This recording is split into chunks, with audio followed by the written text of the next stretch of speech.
25 000 manifestants à 15 h dans toute la France selon la police. 25 000 manifestants à 15 h dans toute la France. Chiffre ridicule répété en boucle sur BFM Télé, CNews et autres. Premier bilan faites-vous de ce 8e samedi de mobilisation nationale des Gilets jaunes?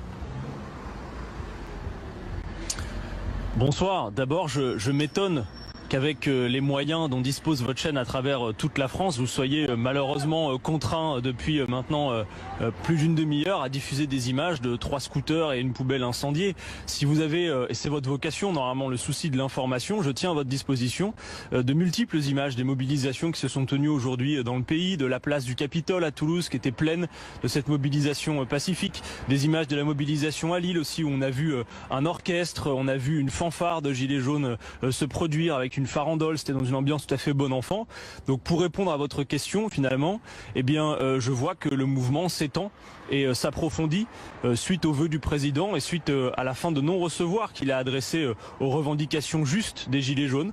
Et on peut se retrouver comme ça à commenter finalement toutes les semaines la même chose tant que le gouvernement n'entendra pas donner de réponse politique, puisque il y a 10 minutes à peine, l'un de vos intervenants sur ce plateau disait que ces manifestations, le plus gros problème c'est qu'elles n'avaient pas de mot d'ordre.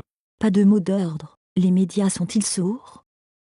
Ainsi, il y a des mots d'ordre, chacun peut les apprécier, peut-être certains d'entre vous ne les supportent pas, mais par exemple Macron démission, chacun peut s'en faire son appréciation, mais c'est un mot d'ordre puissant que l'on retrouve partout, de la même manière que la justice fiscale, le fait de vouloir refonder nos institutions, ce sont des mots d'ordre. Et j'aime mieux vous dire aussi que, de mon point de vue, ce sont des mots d'ordre positifs, parce qu'ils portent l'injonction à un changement important, et je pense que ce changement important est une opportunité plus qu'une menace, pour tout vous dire.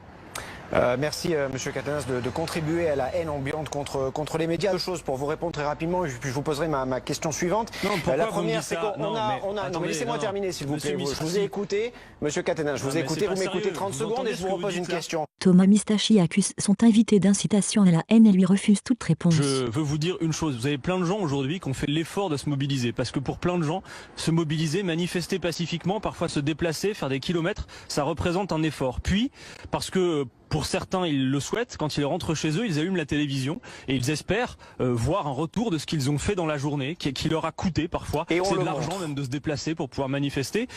Et vous montrez exclusivement quasiment d'autres choses qui ne représentent pas dans son ensemble ce mouvement. Je dis pas que vous ne devez pas montrer aussi les scènes de violence, c'est votre métier de journaliste, mais vous devez aussi montrer ce qui se passe très bien partout dans le pays, parce que c'est de ça aussi la mobilisation des Gilets jaunes. D'autant plus ces gens qui ont des difficultés extrêmement graves dans la vie de tous les jours, des gens qui ont leur toit qui menacent de leur tomber sous la tête, qui n'ont plus d'eau chaude, qui n'ont plus de chauffage chez eux, pour qui la fin du mois commence le 10, qui n'arrivent pas à nourrir leurs gosses. Voilà ce qui s'exprime. Alors Emmanuel Macron peut toujours botter en touche, espérer un grand débat, espérer que la répression fasse son œuvre, que les images exclusives de violence qui existent, je ne les nie pas, mais qui ne représentent pas l'ensemble de ce mouvement, fassent en boucle les chaînes d'information. La réalité est toujours là, c'est que les difficultés sociales demeurent et que ce gouvernement n'y répond pas. Pire, par sa politique, il les aggrave. Vous savez, ça dépasse le cadre de nos désaccords politiques, ce dont on est en train de se parler là. C'est un moment historique et il faut se hisser à la hauteur de ce moment.